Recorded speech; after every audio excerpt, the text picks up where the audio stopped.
4, verse 5. Watch so you can see what happened. See what happened. Verse 5. The devil came to tempt Jesus when he came here. He went to fast, and the devil came there in the wilderness, and he lifted him to a high mountain, showed him all the kingdom. Everyone say kingdom. I just read for you that kingdom is one of those uncommon true riches that God blesses his people. But now look at the devil. The devil showed Jesus all the kingdoms of this world in a moment of time. Verse 6. And the devil said to him, all this authority I will give you. Everyone say I. The I there is not God, is the devil offering it to Jesus. And their glory.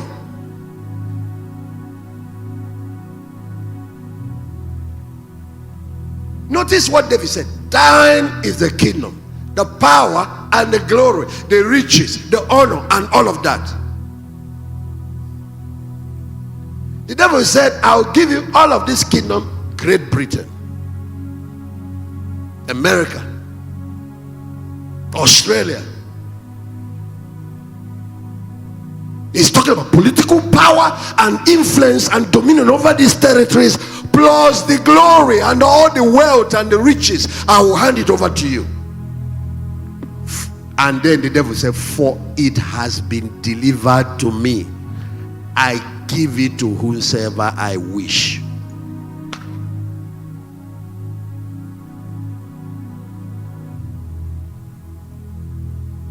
Power change hands from God's man to God's enemy. It was not God that did this. Yet this is a fact. Jesus himself more than 3 or 4 different times referred to Satan as the god of this world. One time he referred to him in John chapter 12 verse 31 as the ruler or the prince of this world. He said this man is the one running the system. He is the one running the system, and people are dying with wars and so much corruption in Africa and many countries, and there is dictatorship and there is terrorism. He handed dominion to a human being like you. Our forebears, his name is Adam. Adam handed it over to Satan.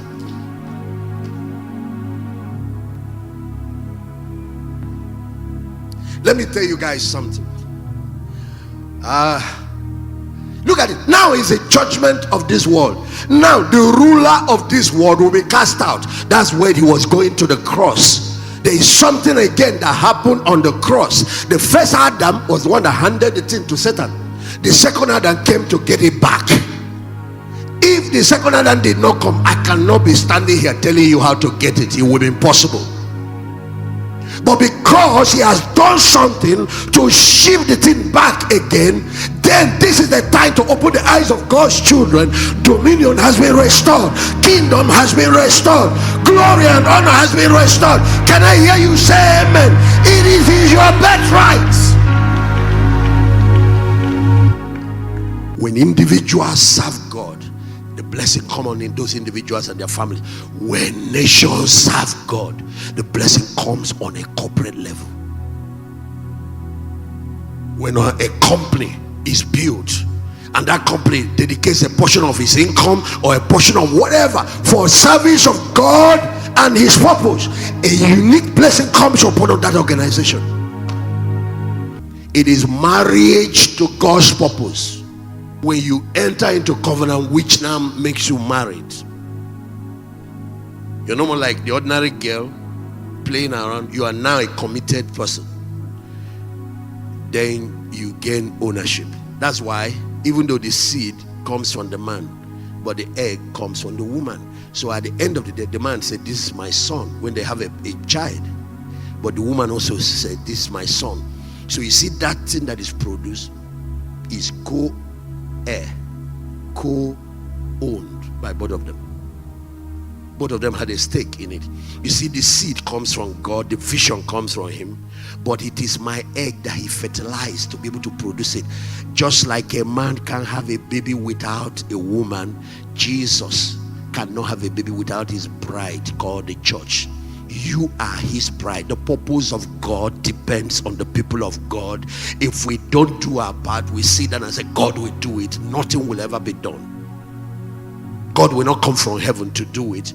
God is only going to do it when he finds a man that is sold out to his purpose.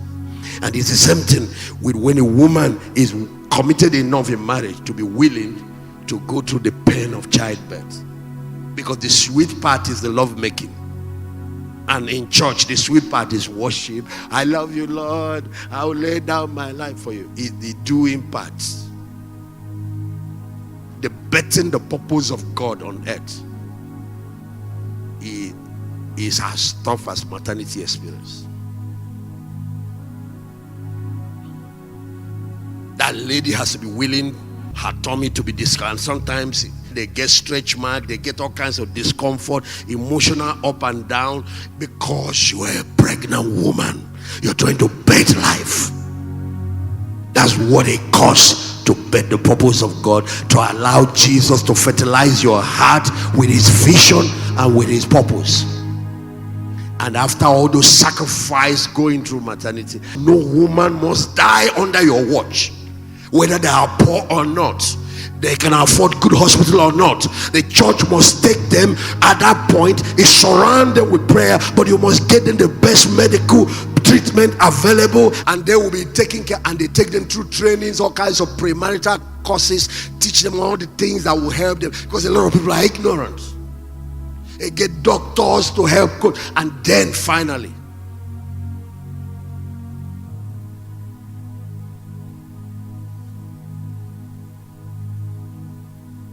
redemption is total.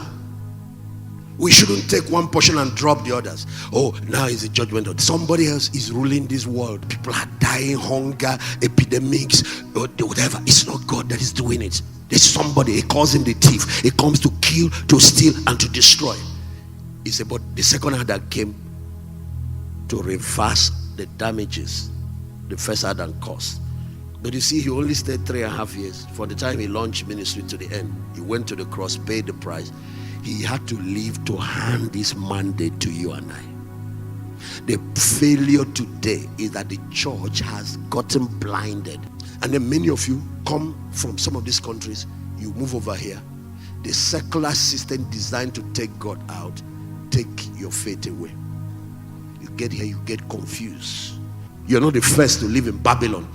Daniel lived there and was powerful, rose in the system, became a prime minister there, and yet held his faith till finally he brought the nation to know the God. Joseph lived in Egypt. You're not the first. There have been many who have lived. Not only that they rose to the peak of their profession and career, rose to dominion, they held their faith and they were able to bring those nations to God. It's obvious why a lot of the resources go to the bad guys. Why? The Bible said a man planted good seed in his field. Jesus was telling the parable of the tares, and that was God. But when they left after planting, they came the next morning and saw tares in the same field. And his servant came and said, you planted good seed. Where did the tares come from? He said, the enemy did it. So right now, there is a competition between the wheat and the tares for the same resource. So the servant said, can we go and destroy all the tares? He said, don't do that. Leave it till the time of harvest. Because when you go doing that, you will end up destroying some of the wheat. And so Jesus explains that parable, that the tares are the children of the wicked one. Everybody is not of God. There are actually people who even have meeting with this Satan you guys think it does not exist. Or there are people that see him. And then they enter into deal agreement to push Satan's agenda in the world. And watch them, they don't go small. You know what Adam did? God blessed him and gave him dominion over the earth. And in verse 26, he even said, this is the reason I'm bringing man to have dominion. Now, but your job is rule this earth under God's government. Adam went to God's enemy, brought him, and handed him planet Earth and all of God's children. The biggest thing about this treason is all of us were inside him. If he has released Cain, released Abel, and a few other kids before he did that, so that God can destroy this one and then let this one populate the earth with righteous people. But now he has done that with all of us in him, so he sold all of us to slavery. Listen, there's something about power. For example, one man can sit down, he's the president of a country, sign a treaty, it will be binding on the whole nation. That's what Adam did, and that's why we got into this mess.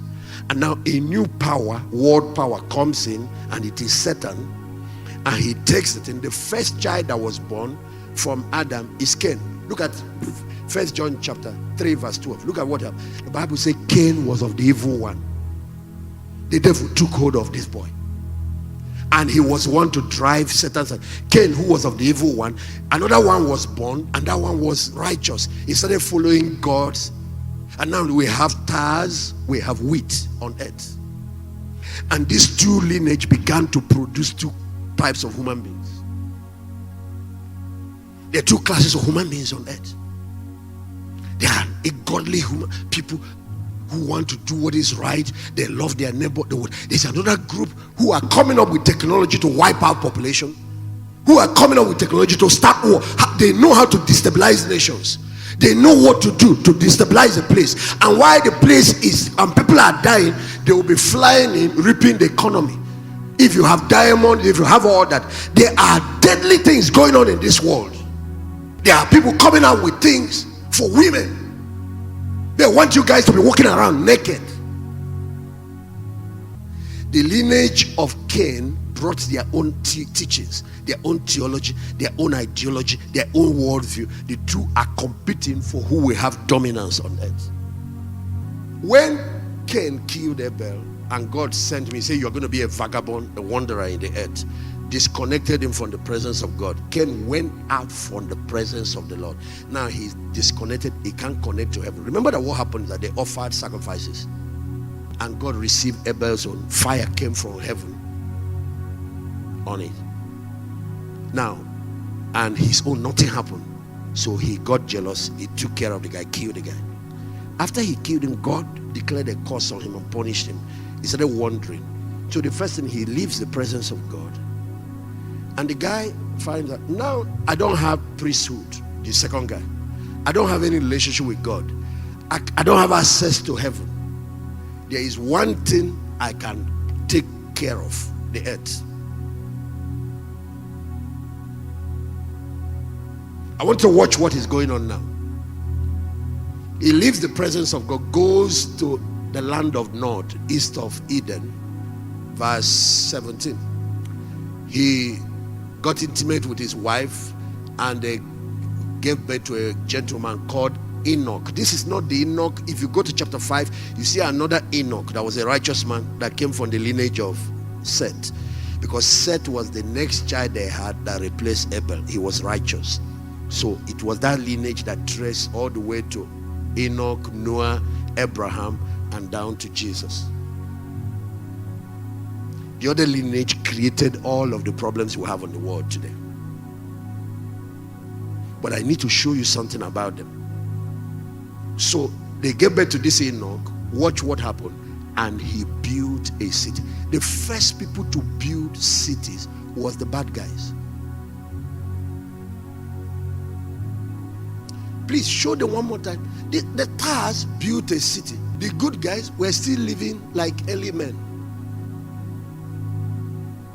hanging under trees, hanging under caves, because they were in a garden. Now everybody has been kicked out of the garden.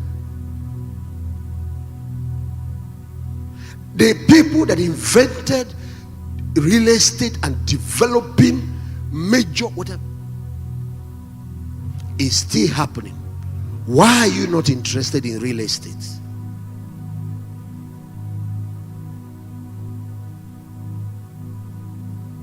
Why is it? Do you know what the good guys were doing? Building altars. The good guys focus on priesthood, building altars, worship, church, religion, and they were enjoying. They were making contact with heaven, seeing angels ascending, and knowing when there will be flood on the earth. They are the ones that will give prophecy, like Noah, that there will be flood, and know how to save their own family and other.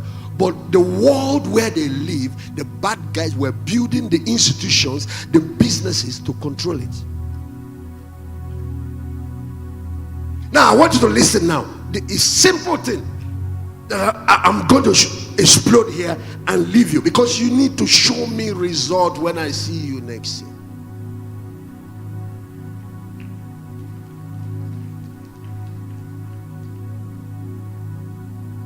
Now, just let me show you some things that they invented.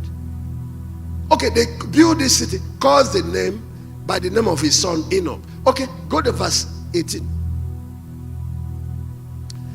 Enoch gave birth to a son called Irad. Irad begat Mehujael. This is not Methuselah from the lineage of the righteous. This one is Mehujael. Mehujael begat Methuselah. This is not Methuselah. If you go to chapter 5, you will see in the descendants of Seth again, you will see a Methuselah there. Okay, and Methuselah begat Lamech. Now watch this guy called Lamech. Watch verse 19. Then Lamech took for himself 2 wives. Who is the first to start polygamy? We need more than 1 woman. The question is, you are in the lineage of Christ, in the lineage of the good guys. Why are you copying the values of the bad guys? Why are you not the one showing your light and converting people from the bad side? Now watch. Go down verse 20. So his wives now start having. The first wife Ada bore Jabal. He was the father of those that dwell in tents and have livestock. Now watch the origin of livestock, farming, animal farming. I think you have cow and some of these different types of poultry and other. It that started agriculture, farming animals. Now watch the implication of this. When the good guys finish singing, worshiping, they are hungry. Guess where they go? They go to guys to buy chicken, to buy goat, to buy cow. So what is happening to the economy? Money is constantly leaving the kingdom of God, going to sponsor the kingdom of darkness.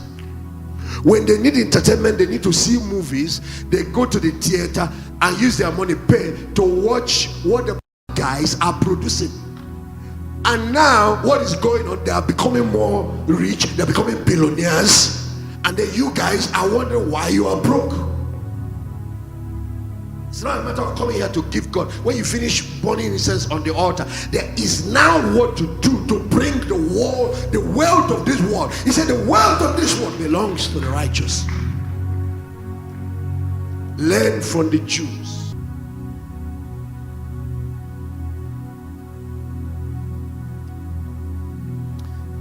Now, so learn, and there are those that dwell in tent. You see where real estate started? It started from tent until went into developing proper buildings from bricks and mortar, or to where we are today in the world. Now look at verse 21. His brother's name was Jubal. He was the father of those that play harps and flute. Now my brother in the entertainment industry, the bad guys invented from music to your movie to all of that. Why? I thought heaven, where we came from, is where the best music is. Why is it that the godly people were not? So now when they need to, because every time you don't need to be worshiping, there are times you need to relax, you need good music. They go, they have to get it from the bad guys. You want comedy, you go to them, and they are making comedies and saying things that pollute the minds of your children, and you can't take the kids. Verse 22. As for Zillah, she bore Tubal-Cain, an instructor in every form of craftsman in bronze, in iron, and the sister Tubal-Cain was Nama. Okay, so these people invented every type of technology, make anything you can make with steel, iron and steel industry, and all of that, including war, the instruments of war. So they developed all that. So now whenever they need to fight with the good guys, the good guys only have prayer. God, come and deliver us. That was why when David had to deal with Goliath, he had to use catapults, slingshots. 1 Samuel chapter 13.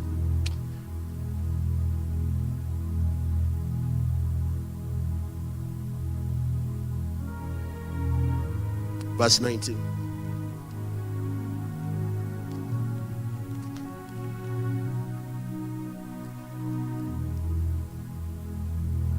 Now there was no blacksmith to be found throughout all the land of Israel.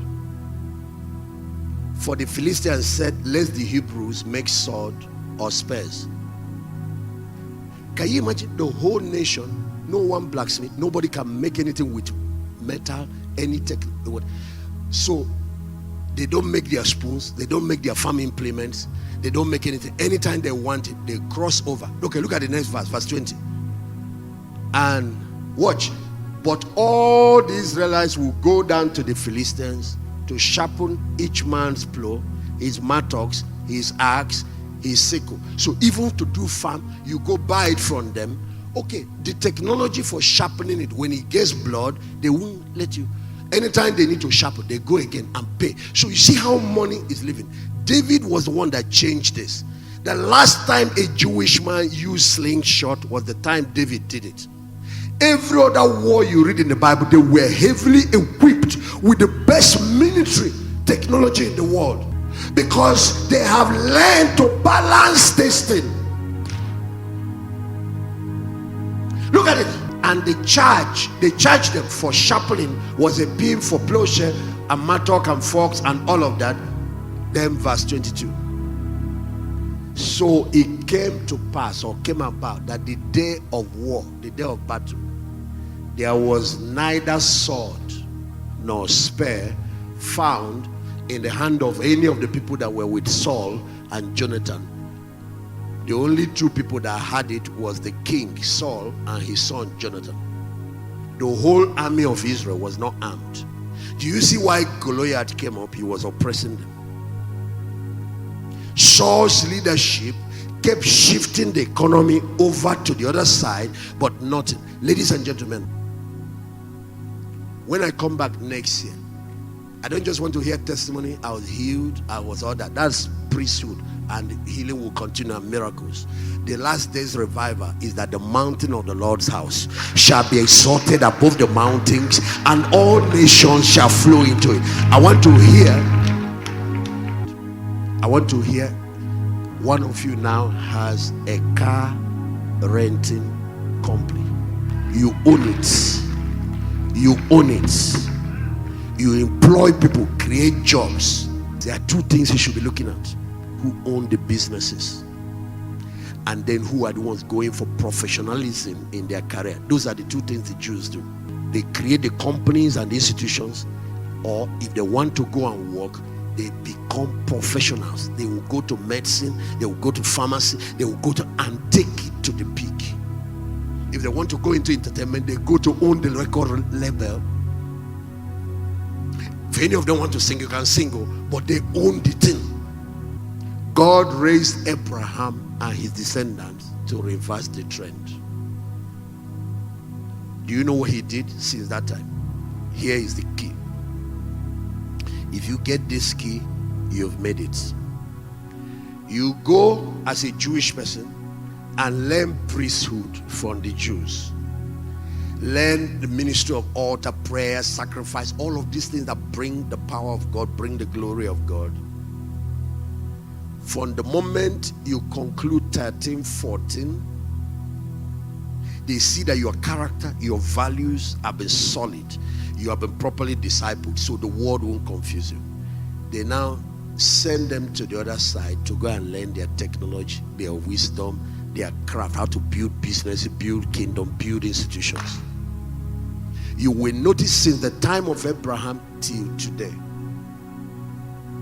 any Jewish leader that God raises for his people will have two kinds of training.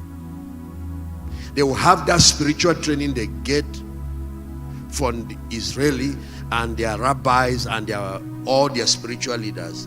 Then God will take them and send them over to Esau's lineage to go and learn the practical skills for building kingdoms, building business, building industry. So they come back, combine priesthood with dominion mindset, and they rise up to be the head. God started with Abraham God told Abraham, go to the land of promise in Genesis chapter 12. You know, he obeyed God. Can you show them what Abraham did? Verse 6, verse 7, verse 8. Show it to them. Just watch. Abraham passed through the land to the place of Shechem, as far as the terebinth hill, and the Canaanites were there in the land. Watch the first thing he did first. Then the Lord appeared to Abraham, to your descendant I will give this land. Everyone say, how? Watch the first thing he did. There he built an altar to the Lord that appeared to him. Actually, 8. And he moved from there to mountain of east of Bethel, pitched his tent in Bethel. What did he do again in Bethel? There he built. The righteous people know how to build altar. That's what is called church planting and all of that. Build worship centers, do all of those. Somebody calls it religious economy. Nothing is bad with that. It's the balance. So do you know what God did? In verse 10, he sent famine. He permitted famine in the land. He needs Abraham to balance his training. So in verse 10, famine comes. So Abraham goes down to Egypt. Do you see where he went to? And he dwelled there. I read the book of Joshua. He dwelled there for a couple of years because the famine was very severe. Now watch what happened to him as he's coming out of Egypt. Chapter 13 verse 1. Look at it. Everybody watch. And Abraham went up from Egypt with his wife and all that he had, and Lot that went with him to the south. Watch what? Verse 2. And Abraham was very rich in livestock, in silver, and in gold. At verse 3. And he went on his journey from the south as far as to Bethel, to the place where he had his tent, and where he has been at the beginning, between Bethel and Ai. Watch verse 4. And to the place of the altar that he has made there at first. Dear Abraham came there to call upon the name of the Lord. The money for developing that your religion, developing that church, developing the altar, did not come from the altar. He will go to altar, do sacrifices, but then they go to Egypt to learn businesses and trades, and now this guy is dealing with livestock, he's dealing with gold. Did you see some of the things I read there? He's dealing with silver. At verse 5, even Lot that went with him. And Lot also that went with Abraham had flocks and herds and tents. They are now into real estate. Verse 6. Now the land was not able to support them, that they might dwell together, for their possession was so great that they could not dwell together. That's when he had a discussion with, you move this side, why I move this side, let's dominate the territory. Since that time, watch, God raises David. He learns altar worship, all that. Samuel anoints him. He now got the anointing. God said, now you have completed priesthood training, you need to go for kingship training. He moves him under Saul, and then he started learning war. So after learning some things under Saul, Saul was envious of David and was trying to kill him. So watch what God did. He took David and moved him to the Philistines, to the enemy. He went to live with the king of Gath for years, the king of the same Philistines that they were fighting.